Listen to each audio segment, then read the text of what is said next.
Hello guys, പുതിയ വീഡിയോയിലേക്ക് സ്വാഗതം. അപ്പൊ ഇതാക്കി നമുക്ക് നല്ല നാടൻ മത്തി ഇട്ടിരിക്കുന്നു. കണ്ടോ, അടിപൊളി നാടൻ മത്തിയാണ്.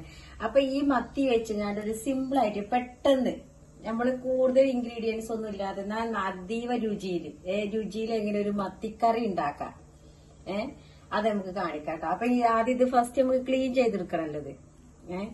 ഇത് ഇതേമാതിരി മത്തി പെട്ടെന്ന് ക്ലീൻ ചെയ്തെടുക്കാനുള്ള ടിപ്പൊക്കെ ഉണ്ട്. അത് ഞാനിപ്പോ ഇതില് ആഡ് ചെയ്യണില്ല. അപ്പൊ എന്താ പറയുക, നിങ്ങൾക്ക് അതൊരു മുഷിച്ചിലായി പോകും. പാചകമല്ല ഇപ്പൊ വേണ്ടത്, വാചകമല്ലല്ലോ വേണ്ടത്. അപ്പൊ ഞാൻ അത് ക്ലീൻ ആക്കിയിട്ട് ഇത് എങ്ങനെ ഉണ്ടാക്കണേ കാണിക്കാം കേട്ടോ. ഇതിനൊക്കെ ക്ലീൻ ആക്കിട്ടോ, നല്ല അടിപൊളി മത്തി തന്നെയാണ്. നന്നാക്കുമ്പോ തന്നെ അറിയാം. അപ്പൊ ഇതിലൊരു 5-6 ഒക്കെ എടുത്തുകൊണ്ട് ഞാൻ ഫ്രൈ ചെയ്യട്ടെ. അപ്പൊ ഫ്രൈ ചെയ്യാനും വേണമെന്ന്. അപ്പൊ ഇവിടെ എന്താണെന്നറിയോ, ഷാജിക്കാണെങ്കിൽ മീൻ മുളക് ഇടുന്നതാണ് ഇഷ്ടം. ഫ്രൈ ചെയ്യുന്നതിലേറെ ഇഷ്ടം മീൻ മുളക് ഇടുന്നതാണ്. ഇവിടെ കുട്ടികൾക്ക് ഫ്രൈ ചെയ്യും വേണം. അപ്പൊ അതിൽ നിന്ന് എടുത്തിട്ട് ഞാൻ ഫ്രൈ ചെയ്യാൻ എടുക്കും കേട്ടോ. അപ്പൊ ഇങ്ങനെ ഫ്രൈ ചെയ്യുമ്പോ നമ്മളിങ്ങനെ കത്തിയോണ്ട് ഇങ്ങനെ വരികയല്ലേ, ഇത് മസാലയൊക്കെ അതിക്ക് പിടിക്കാൻ വേണ്ടിയിട്ട്. മുളക് ഇട്ട മീൻ കഴിക്കാൻ പാടില്ല കേട്ടോ. ഞാൻ കഴിക്കട്ടെ, അങ്ങനെ പറ്റൂല. എന്നാലും ഫ്രൈ ചെയ്യണ്ട. ഫ്രൈ ചെയ്യാതെ മുളക് ഇട്ടന്നെ മതി. അങ്ങനെ സംശയം പാടില്ല. ഒന്ന് മാത്രം ഫ്രൈ മാത്രം കഴിക്കാം. നോക്കട്ടെ, അന്ന് ഞാൻ ഫ്രൈ ചെയ്യണില്ല. ഫ്രൈ ചെയ്യണം. അപ്പൊ ഇതോ മുളക് ഇട്ടതും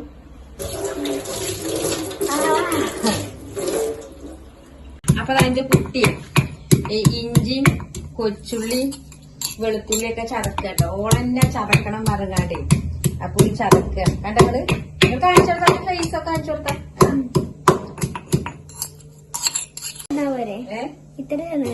അത്ര മതി. ഉണ്ടാക്കാട്ടോ. കറി ഉണ്ടാക്കാൻ എല്ലാവർക്കും അറിയാത്തത് ആരുമല്ല. എന്നാലും നമുക്ക് ഞാന് ഒരു പെട്ടെന്ന് നമ്മള് പണ്ടത്തെ നമ്മള് കഴിക്കണത് രുചി ഉണ്ടല്ലോ, അതാ ഞാൻ കാണിക്കണത് കേട്ടോ. ഇപ്പൊ കോക്കനട്ട് ഓയിലൊക്കെ നമ്മളെ ഇഷ്ടത്തിനനുസരിച്ച് ഒഴിച്ചാൽ മതി കേട്ടോ. ഓൾറെഡി നല്ല നാടൻ മത്തിയാണ്. അപ്പൊ നാടൻ മത്തി ആയതുകൊണ്ട് അധികം ഓയിലൊന്നും വേണ്ട. ഇവിടെ മുളക് ഇടുമ്പോഴേ ഷാജിക്ക് കുറച്ച് ഇങ്ങനെ അതില് കുറച്ച് കൂടുതലായിട്ട് ഇങ്ങനെ ആയി വരണം. അപ്പൊ നമുക്ക് നമ്മളെ സ്റ്റൈലിലാണ് ഇപ്പൊ നമ്മൾ ഉണ്ടാക്കുന്നത്. പിന്നെ ഉലുവ ക്രഷ് ചെയ്ത് വെച്ചത്. ഫ്ലെയിം കുറക്കട്ടോ. ഫ്ലെയിം കുറച്ചങ്ങാണ്ട് ഇങ്ങനെ ചെയ്യാം. ഈ ഓയിൽ ഇങ്ങനെ ചൂടാണ് സമയത്ത് തന്നെ നമ്മളിതാക്കണ കൊടുമ്പുളി ഇതിലിടുക കേട്ടോ. ഈ കൊടുമ്പുളി ഇട്ടിട്ട് ഇത് കൊടുമ്പുളി നല്ലോണം ഒന്ന് മൂപ്പിച്ചെടുക്കുമ്പോ അതിന്റെ ഫ്ലേവറൊക്കെ ഇതിൽ തന്നെ ഇറങ്ങും. അപ്പൊ അതിന്റെ ഫ്ലേവറിന്റെ ഒരു ചുവ ഉണ്ടല്ലോ, നല്ല ടേസ്റ്റ് ആയിരിക്കും. ചട്ടിയിൽ നമ്മള് ഉണ്ടാക്കുന്ന സമയത്ത് നമ്മള് ഫ്ലേവർ ചട്ടി ചൂടായി കഴിഞ്ഞാൽ പിന്നെ നമ്മള് ഫ്ലെയിം കുറച്ചുങ്ങാണ്ട് ചെയ്യാം. പിന്നെ നമ്മൾ ഇതിക്ക് ഫസ്റ്റ് ഇനി ആഡ് ചെയ്യുന്നത് തക്കാളി കേട്ടോ.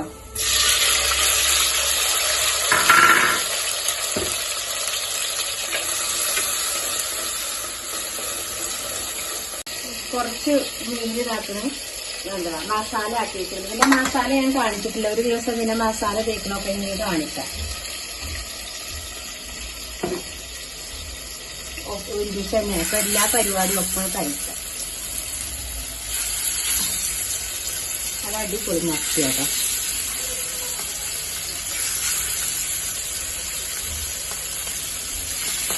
നമുക്ക് എന്താ ചെയ്യാന്നറിയോ, ഈ വെളിച്ചെണ്ണയിൽ ഇട്ടുകാണ്ട് നമുക്ക് ഇപ്പൊ തക്കാളി ഇതിൽ ആഡ് ചെയ്തു. പിന്നെ കൊടുമ്പുളി ഈ സമയം നമുക്ക് ഈ തക്കാളി കൊടുമ്പുളിന്റെ ഈ ഫ്ലേവറിൽ നമുക്ക് മസാലകൾ ഇട്ടുകാണ്ട് ഒന്ന് മസാലയൊക്കെ ഈ ഫ്ലേവറിൽ തന്നെ നമുക്കൊന്ന് മൂപ്പിച്ചെടുക്കാം കേട്ടോ. അപ്പൊ ഇതാക്കണ് ഒരു ടീസ്പൂൺ ചൂട് വേണ്ട. മുളക് പൊടി ഇട്ട് പിന്നെ അതേപോലെ മല്ലിപ്പൊടി കേട്ടോ. മല്ലിപ്പൊടി കുറച്ച് കൂടുതൽ. ഞാൻ മല്ലിപ്പൊടി ഞാൻ എന്റെ വീഡിയോയിലൊക്കെ അധികം യൂസ് ആക്കല്ല. പക്ഷെ ഇവിടെ ഇങ്ങനെ ഷാജി പറഞ്ഞപ്പോഴേ പഴയ മോഡലിൽ ഉണ്ടാക്കുമ്പോ മല്ലിപ്പൊടി ഇപ്പൊ ഈ ടീസ്പൂണിൽ ഞാനൊരു 2.5 ടീസ്പൂൺ തന്നെ എടുത്തു കേട്ടോ.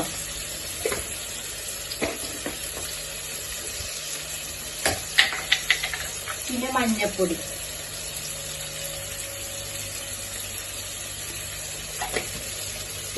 ക്യാമറ ഞാൻ തന്നെ ഇങ്ങനെ പിടിച്ചു നോക്കുമ്പോഴേ ഓരോന്നും ഇങ്ങനെ നിങ്ങൾക്ക് ഇങ്ങനെ കാണിക്കുമ്പോ ശരിക്കും കയ്യിൽ കാണുന്നുണ്ടോ എന്ന് എനിക്കറിയില്ല. ഈ വീഡിയോ എടുക്കുന്നത് ഞാനിങ്ങനെ അങ്ങോട്ടും ഇങ്ങോട്ടും ആക്കിയാണ്ട് എടുക്കുകയാണ്. നിങ്ങൾ വരെ ഉണ്ട്, നിങ്ങൾ കണ്ടില്ലേ ഫസ്റ്റ് വീഡിയോയിൽ കടപ്പള്ളി കുളിക്കാനും ഇരിക്കാനൊക്കെ പോയതാണ്. അപ്പൊ ഞാൻ തന്നെ എനിക്കിത് ഉണ്ടാക്കി വെച്ചിട്ട് റെഡി ആക്കാൻ ചെയ്യാനായിട്ട്. ഇനി ഇതാക്കുന്ന കുട്ടികൾ ക്രഷ് ചെയ്ത് വെച്ച ഉള്ളി, ഇഞ്ചി, വെളുത്തുള്ളി പേസ്റ്റുകൾ കേട്ടോ. ഇതിലതേപോലെ വലിയ ജീരകം കൂടി കുത്തി ചതച്ചിക്കണേ. ജീരകം ഇപ്പൊ ഞാൻ ഇട്ടാൻ കാരണം എന്താണ്, മത്തിയിലാവുമ്പോ ആ മത്തിന്റെ ഒരു സ്മെല്ല് ഉണ്ടാവല്ലോ, അത് പോവും. അപ്പൊ അതിന് വേണ്ടിയിട്ടാണ് വലിയ ജീരകം ഇട്ടത്. ഇപ്പൊ തന്നെ കണ്ടോ, ആ എണ്ണയിൽ മൂപ്പിച്ചെടുത്തപ്പോ തന്നെ വേറൊരു ഇതാണ്. പിന്നെ ആ മല്ലിയും ഒക്കെ ആഡ് ചെയ്തില്ലേ.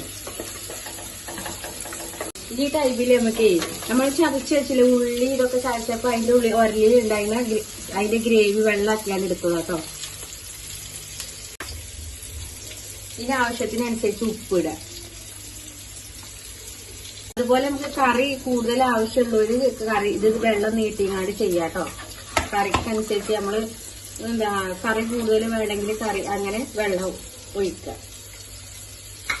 വെള്ളം ഒഴിക്കുമ്പോ എപ്പോഴും നമ്മൾ ചൂടുവെള്ളം ഉണ്ടല്ലോ, ചൂടുവെള്ളം ഒഴിക്കണം. അല്ലെങ്കിൽ എപ്പോഴും ആ ഒരു ഫ്ലേവറിനൊരു ഇത് കിട്ടൂല. അങ്ങനെ ഇന്നലെ എന്റെ ബീഫ് വെച്ചപ്പോൾ ബീഫിൽ ഞാൻ പറഞ്ഞത് ഒരിക്കലും നമ്മള് തണുത്ത വെള്ളം ഒഴിക്കരുത്, ചൂടുള്ള വെള്ളം ഒഴിക്കണം. ഇനി ഇതൊന്ന് നല്ലോണം ഒന്ന് തിളക്കട്ടെ. ഇതൊന്ന് ഫ്രൈ ചെയ്തത് സിമ്മിലാക്കിയിട്ട് കാണ്ടി ഞാൻ ഫ്രൈ ചെയ്യട്ടെ. അപ്പൊ ഞാൻ കൂട്ടട്ടെ. ഇത് മറിച്ചിടുമ്പോ നമ്മള് ആ സിമ്മിലാക്കി സ്ലോയില് ഫ്രൈ ചെയ്യുമ്പം അതിന്റെ രസം വേർത്തല്ലേ. നമ്മള് മാറ്റി കത്തിച്ചുകാണ്ടുണ്ടല്ലോ ഫ്രൈ ചെയ്യുമല്ലോ, അപ്പൊ ശരിക്കൊരു ആ മീനിന്റെ രസം തന്നെ കിട്ടില്ല. പെട്ടെന്ന് ഇങ്ങോട്ട് കത്തിക്കഴിഞ്ഞ പോലെ തരാവുക. ഇനി നമ്മൾ ഓരോ മീനും ഇതിലിങ്ങനെ പെറുക്കിയിടുക കേട്ടോ. ഞാൻ അത് മീനിങ്ങനെ നമ്മള് ഫ്രൈ ചെയ്യാൻ വേണ്ടി വരിയില്ലേ, അതുപോലെ വരിഞ്ഞിട്ടില്ല അപ്പൊ ഇങ്ങനെ തന്നെ ഇടണത്.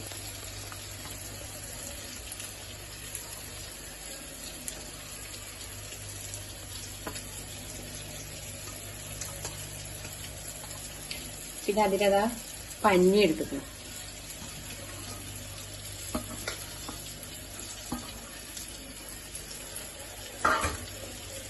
ഇനി ഇതിലിങ്ങനെ നമ്മള് കുത്തി ഇളക്കരുത്. മീനി അങ്ങനത്തെ സാധനങ്ങളൊക്കെ ഉണ്ടാക്കുന്ന സമയത്ത് നമ്മൾ കുത്തി ഇളക്കാതെ തന്നെ ഇങ്ങനെ ചെയ്ത് കൊടുക്കുക. ഈ സമയത്ത് ഇതാക്കള് പെപ്പർ പൗഡർ ആഡ് ചെയ്യാം.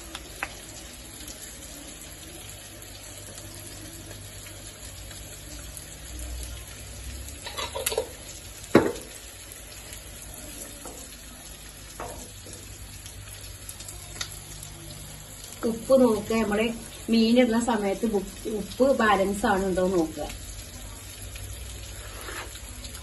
പ്രഷർ കുറവില്ലവരൊക്കെ കുറച്ച് ഉപ്പൊക്കെ കൂടുതലിടാം. പ്രഷർ കുറയണോലെ. ഇനി ഇത് നമുക്ക് അടച്ചു വെച്ച് വേവിക്കുക. ഇങ്ങനെ അടച്ചു വെച്ച് വേവിക്കാം. ഇതുണ്ടാക്കണ നമ്മൾ മീൻ ഉണ്ടാക്കിയപ്പോ ഇതിന് ആകപ്പാടെ പെരന്ന് കിടക്കുകയാണ്. അപ്പൊ ഇതൊക്കെ നമ്മൾ അതാത് സ്ഥലത്തേക്ക് അതാത് അധികത്തേക്ക് തന്നെ എടുത്തു വെക്കാം. നമ്മളെ മീൻ നല്ല അടിപൊളിയായിട്ട് വെന്തിട്ടോ. ഇതിന്റെ സ്മെല്ലുണ്ടല്ലോ നിങ്ങള്, അടിപൊളിയാണ്. കഴിച്ചാലുണ്ടല്ലോ. ഇനി ഈ സമയത്ത് ഞാൻ ഫ്ലെയിം ഓഫ് ചെയ്തേ. ഈ സമയത്ത് ഒരു ചെറിയൊരു പച്ചമുളകാണ്, അത് ഇങ്ങനെ ഇടുക. പിന്നെ മല്ലിച്ചപ്പ്,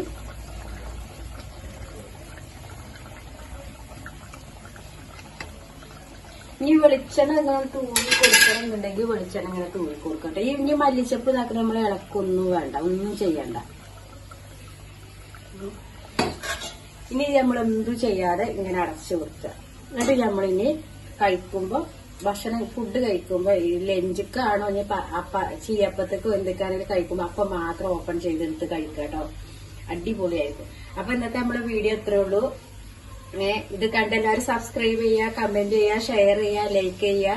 പിന്നെ കൊച്ചു ബെൽ ബട്ടൺ ഉണ്ടല്ലോ, അത് വെല്ലേ ഒന്ന് പ്രസ് ചെയ്തിട്ട് പോകട്ടോ. നല്ല വെല്ലേ നല്ല അമർത്തി തന്നെ അടിച്ചോണ്ടി. അപ്പൊ ഇന്നത്തെ വീഡിയോ ഇതുള്ളൂ കേട്ടോ. അപ്പൊ എല്ലാരും ഉണ്ടാക്കി നോക്കുക. അടിപൊളിയൊക്കെ നമ്മൾ ഈ ചൂടുകാലത്തൊക്കെ കഴിക്കാൻ പറ്റിയ ഐറ്റം തന്നെയാണ്.